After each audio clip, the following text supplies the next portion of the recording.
Shalom, my friend. It is good to see you. Come, pull up a chair. Today we're going to talk about something that touches everyone, regardless of background or belief. Financial downturns, market crashes, recessions, economic storms. They feel like unexpected violent winds that can uproot even the sturdiest trees. But what if I told you there's an ancient way of thinking, a Jewish principle, that not only helps you weather these storms, but actually helps you grow stronger in their wake? It's a way of looking at the world and your resources with a profound sense of gratitude. A concept called Hakarat Hatov, recognizing the good. Now, before we delve into the depths of Hakarat Hatov, let me first clarify something crucial. When we talk about surviving every crash and keeping growing, we are not talking about some secret Jewish stock market trick or a hidden investment strategy. This isn't about outsmarting the market or predicting the next economic downturn. Far from it. What we are discussing today is a mindset, a foundational way of interacting with the world, your community, and your resources that inherently builds resilience. It's about creating a robust internal framework, a philosophical bedrock that makes you less vulnerable to external shocks. It's about understanding that true wealth isn't just measured in numbers on a screen, but in the richness of your perspective and your connections. Think for a moment about a massive oak tree. When a hurricane hits, what allows it to stand firm while smaller saplings are torn from the ground? Is it simply its size? Not entirely. It's the depth and spread of its root system, the way it's anchored to the earth. It's the flexibility of its branches, allowing them to bend without breaking.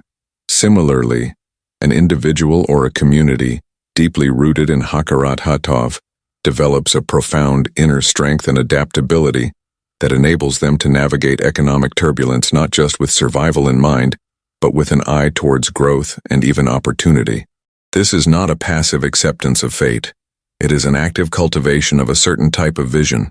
We often associate crashes with loss, with fear, with scarcity, and to be sure, the immediate impact can be devastating. But what if, even in the midst of perceived loss, you could find a wellspring of gratitude? What if, when the market seems to be crumbling, you could still recognize the value, the blessings, the opportunities that remain? This is the transformative power of Hakarat Hatov. It's about shifting your focus from what you lack to what you have, from what has been lost to what persists. It's about seeing beyond the immediate, often painful, surface to the deeper currents of abundance and interconnectedness. To truly grasp this, let's step back in time, not to the bustling markets of ancient Jerusalem or the quiet study halls of Saft, but to a different kind of challenge, one faced by an entire community. Imagine a small, vibrant Jewish community nestled in a valley, famous for its intricate tapestries and its bustling trade routes. They thrived on commerce, on the exchange of goods and ideas. Their economy was robust, their workshops hummed with activity, and their coffers were full. Life was good, perhaps too good. A subtle complacency began to creep in, a quiet forgetting of the sources of their prosperity. Their main river, the Lifeline, was usually a gentle, consistent provider, its waters nourishing their crops and turning their mill wheels. The community had come to rely on it so completely that they took its flow for granted. They celebrated their bountiful harvests, but rarely did they stop to truly acknowledge the river itself, or the mountain springs that fed it, or the clear skies that brought the rain. They focused on the products of their labor, on the results of their trade, but not on the underlying systems, the fundamental blessings that made it all possible. This is a common human tendency, isn't it? To focus on the immediate gain, the visible reward, and to overlook the less obvious but utterly essential foundations. Among them lived a woman named Ilana, a quiet but observant elder who spent her days meticulously mending ancient Torah scrolls. Ilana had a unique perspective, forged over a lifetime of witnessing both prosperity and hardship. She saw how the community's focus had narrowed, how their conversations revolved almost solely around profits and acquisitions. She heard the murmurs of dissatisfaction when a deal didn't go precisely their way, or when a harvest was merely adequate instead of exceptional. She noticed the subtle shift from gratitude for what was given to expectation of what was deserved. She understood that this subtle erosion of Hakarat Hatov was, in its own way, more dangerous than any market fluctuation. One sweltering summer, the rains failed. Week after week, The sun beat down relentlessly. The lifeline, once a vibrant artery, dwindled to a trickle, then to a stagnant pond. The crops withered, the mill wheels fell silent, and the trade routes became dusty, desolate paths. Panic began to ripple through the valley. Merchants saw their inventories rot. Artisans watched their workshops fall silent, and families worried about their next meal. The very foundation of their prosperity seemed to be crumbling before their eyes. The community leaders, usually so decisive, were at a loss. They debated strategies, proposed emergency measures, but nothing seemed to stem the tide of despair. The usual arguments, the familiar complaints, grew louder. Why has this happened to us? Whose fault is this? The focus remained on the loss, on the absence, on the negative. This is the natural human reaction to crisis, isn't it? To lament what has been taken, to focus on the void.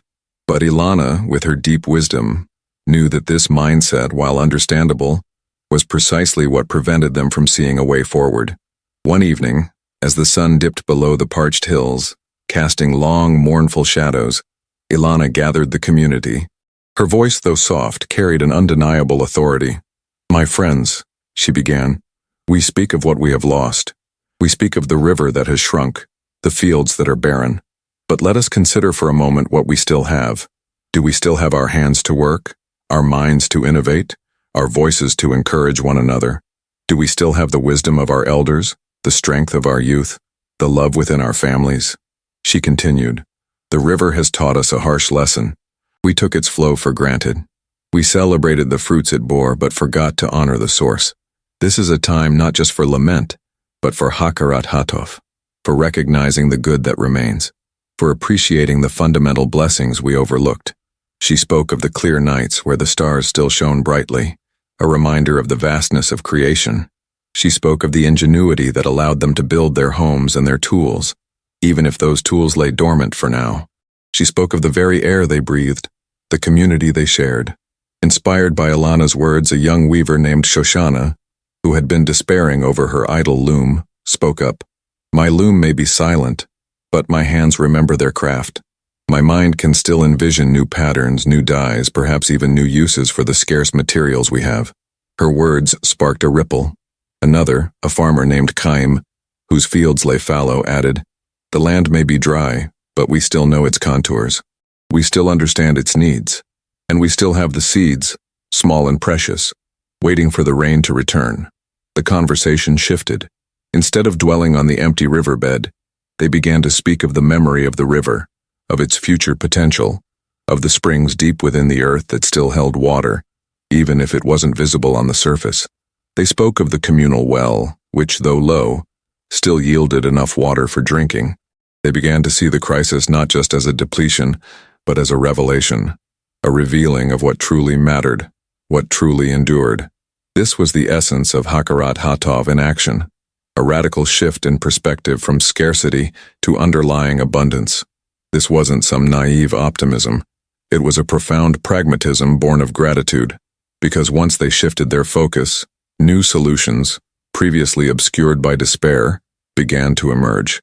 They organized teams to dig deeper wells, remembering old forgotten water sources.